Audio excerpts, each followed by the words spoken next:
জানি সবরি আনন্দের বিরহে তোর যুগে অনেক বেদনার অশ্রু ঝরাবে, তবু বলছি সব ব্যথা সব অশ্রু মুখে চেপে রেখে যে তোর জন্য সুখের স্বর্গ রচনা করে দিয়েছি, তার জন্য তুই ওই ঈশ্বরের কাছে কামনা কর সেদিন ওর মনকে ফিরে পায়।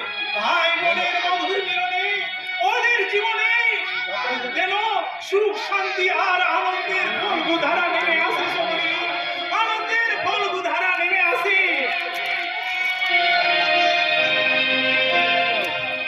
আসবে আসবে দাদা আসবে, যে মানুষটা নিজেকে এতটা নিঃস্বরিত করে সবার মাঝে সবকিছু দিয়ে দিতে পারে, তার জীবনে শান্তি নিশ্চয়ই ফিরে আসবে দাদা, নিশ্চয়ই ফিরে আসবে।